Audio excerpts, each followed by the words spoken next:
അദ്ദേഹം ഇൻവോൾവ് ചെയ്ത എല്ലാ കേസിലെയും തെളിവ് നശിപ്പിക്കാൻ അദ്ദേഹം ശ്രമിക്കൂലേ? സ്വാഭാവികമല്ലേ? അദ്ദേഹത്തിന് ഇപ്പം ഇങ്ങനെ കാണാലോ, ഈ പോകുന്ന രീതിയിൽ അന്വേഷണങ്ങൾ പോയി സത്യസന്ധമായി അന്വേഷണം നടത്തി കഴിഞ്ഞാൽ കാരാഗ്രഹത്തിന്റെ അപ്പുറത്ത് വേറൊന്നുമില്ല എന്നുള്ളത് സ്വാഭാവികമല്ലേ? അപ്പോൾ ഞാൻ ആദ്യം പറഞ്ഞതുപോലെ കടലിൽ വീണവൻ വെള്ളത്തിൽ വീണവൻ ആ വെള്ളത്തിൽ നിന്ന് ജീവൻ രക്ഷിക്കാൻ എല്ലാ വഴിയും നോക്കൂലേ? ആ വഴി തേടിക്കൊണ്ടാണ് ഇപ്പോൾ ഈ 4 ദിവസം ലീവ് എടുത്തിരിക്കുന്നത്. നമുക്ക് നോക്കാമെന്ന് നിങ്ങൾക്കല്ലേ ബേജാറ്, എനിക്ക് ബേജാറ് അതിലില്ലെന്ന്. ഐ ആം റെഡി ഫോർ എന്താ പറയുക, ആ സമയത്തിന് വേണ്ടി I am ready for that. നമ്മൾ ക്ഷമയോടെ കാത്തിരിക്കുക.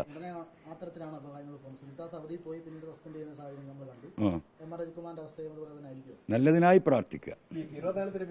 അന്വേഷിപ്പിൻ, കണ്ടെത്താം, മുട്ടുവിൻ, തുറക്കപ്പെടും. നന്നായി പ്രാർത്ഥിക്കുക.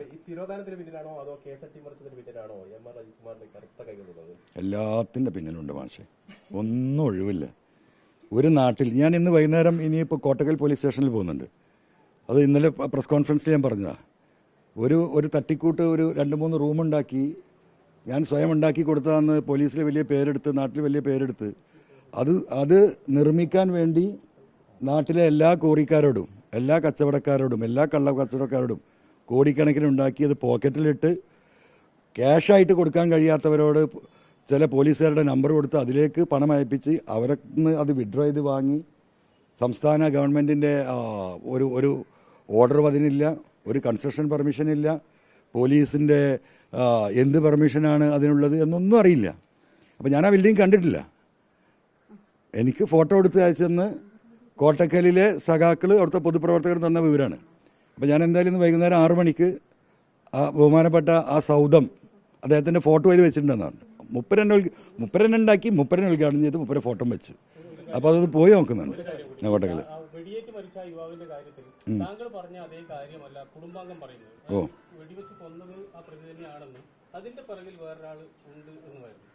അതൊക്കെ ഇവർ അന്വേഷിക്കും. അതൊക്കെ അന്വേഷണ ഏജൻസി അന്വേഷിക്കുമല്ലോ. ആ കേസുമായി ബന്ധപ്പെട്ട് 2 കുടുംബങ്ങളുമായി സംസാരിച്ചതും അവർ എന്നിൽ പറഞ്ഞിട്ടുള്ള അവരുടെ സംശയങ്ങളും എനിക്ക് നേരിട്ട് ബോധ്യപ്പെട്ടിട്ടുള്ള സംശയങ്ങളും ആ നാട്ടുകാർ പറഞ്ഞ കാര്യങ്ങളും ഈ തോക്കുമായി ബന്ധപ്പെട്ട റിക്കവറിയിൽ നടന്ന കള്ളക്കളികളും റിദാൻ ഫാസിലിൻ്റെ നഷ്ടപ്പെട്ടു പോയ 2 ഫോൺ ഇതുവരെ റിക്കവറി ചെയ്യാൻ കഴിയാത്തതിലുള്ള സന്ദേഹവും ഒക്കെ വളരെ വിശദമായി IG-യുമായി സംസാരിച്ചിട്ടുണ്ട്. എൻ്റെ അമ്മച്ചി പറയണ്ട. ഏകദേശം ഇന്ന് രാവിലെ ഞാൻ ഇറങ്ങുമ്പോൾ ഏകദേശം ഒരു 800-900 പരാതികളാണ് വന്നിട്ടുള്ളത്. പരിശോധിച്ച് വലിയ പ്രയാസം പരിശോധിക്കാൻ. അല്ല, ആഭ്യന്തര വകുപ്പ് മോശമായതുകൊണ്ടല്ല, നമ്മൾ ആ കാര്യങ്ങൾ വിശദീകരിച്ചിട്ടുണ്ടല്ലോ എന്താണ് സംബന്ധം. അത് പരിശോധിച്ചാൽ തന്നെയാണ് ആഭ്യന്തര വകുപ്പാണോ മോശം, അതല്ല ഇതിൽ പറയുന്ന ഈ ക്രിമിനൽ സംഘവുമായി ബന്ധപ്പെട്ടിട്ടുള്ളതാണോ മോശം. ആഭ്യന്തര വകുപ്പ് മോശമാണെങ്കിൽ ADGP സുജിത് ദാസിനെ ഈ 3 ദിവസം കൊണ്ട് ഈ പറയുന്ന പോലെ സസ്പെൻഡ് ചെയ്യോ? അല്ല, 1 മിനിറ്റ് ആണെങ്കിൽ സസ്പെൻഡ് ചെയ്യോ? ഇല്ലല്ലോ. ഇതുപോലെ ഈ ക്രൈംബ്രാഞ്ചിനെ ഏൽപ്പിച്ച് ക്രൈംബ്രാഞ്ച് അന്വേഷണം ആരംഭിക്കുമോ? ഇല്ലല്ലോ. അപ്പം നിങ്ങൾ ഈ കുന്തമനെ എങ്ങനെ തിരിച്ചിട്ട്, ഞാൻ അതാ പറഞ്ഞത്. കാരണം എന്താ വെച്ചാൽ ഞാനിപ്പോൾ എൻ്റെ വായിൽ വരുന്നത് ഞാൻ പറയുന്നില്ല, പോട്ടെ. അപ്പം ദയവായി ഞാനോട് പറഞ്ഞു, നിങ്ങൾക്ക് എന്നെ എപ്പോഴും കിട്ടും. വീണ്ടും ഞാൻ ദയവായി നിങ്ങളോട് പറയാം, ഞാൻ മഹാത്മാഗാന്ധിയുടെ മകനല്ല എന്ന് ഞാൻ പറഞ്ഞിട്ടുണ്ട്. അപ്പോൾ എന്നെ പൂട്ടാൻ നിങ്ങൾക്ക് പലതും കിട്ടും, നിങ്ങൾ പൂട്ടിക്കോ, അന്ന് നമുക്ക് നോക്കാം.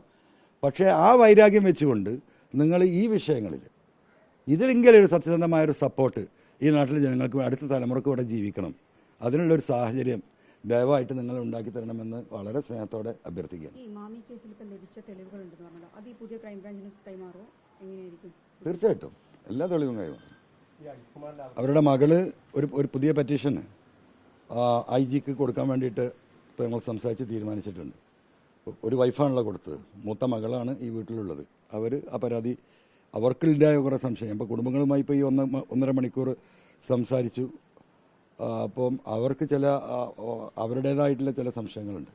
അതൊന്നും പോലീസ് പരിഗണിക്കപ്പെടാതെ പോയതാണ്. അവരിൽ നിന്ന് കൃത്യമായ സ്റ്റേറ്റ്മെൻറ്റുകൾ 1ാം ഘട്ടത്തിൽ എടുത്തെങ്കിലും പിന്നീട് അത് മാനിപ്പുലേറ്റ് ചെയ്യപ്പെട്ടു. അവർ കൊടുക്കുന്ന തെളിവുകളൊക്കെ ഞങ്ങൾ നോക്കുന്നുണ്ട്, അങ്ങോട്ടാക്കാം എന്ന് പറഞ്ഞിട്ട് ഇവരെ എന്താ പറയുക, മാനസികമായിട്ട് പോലീസ്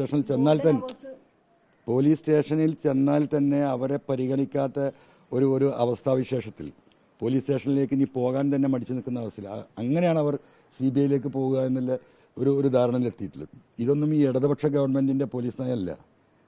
അങ്ങനെ ഒരു നയം ഈ ഗവൺമെൻറ്റിനില്ല, മുഖ്യമന്ത്രിക്കില്ല. അപ്പോൾ ഇതാണ് നയം എന്ന് വരുത്തി തീർക്കുന്ന ഈ ക്രിമിനൽ സംഘം, ഈ പുഴുക്കുത്തുകൾ, അവർക്കെതിരെയാണ് ഫൈറ്റ്.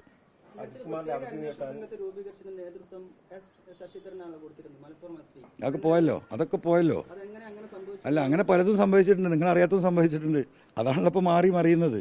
അത് പോട്ടെ, കഴിഞ്ഞത് പോട്ടെ. നമ്മൾ ഇതൊരു ക്ലീൻ ഷീറ്റിൽ നിന്ന് ആരംഭിക്കുകയാണ്. അട്ടിമറിയിൽ ശശിധരനോ? അതിപ്പോ ക്രൈംബ്രാഞ്ച് നോക്കുമല്ലോ. ഞാനങ്ങനെ ബ്ലാങ്കായിട്ട് പറയുന്നത് ശരിയല്ലല്ലോ.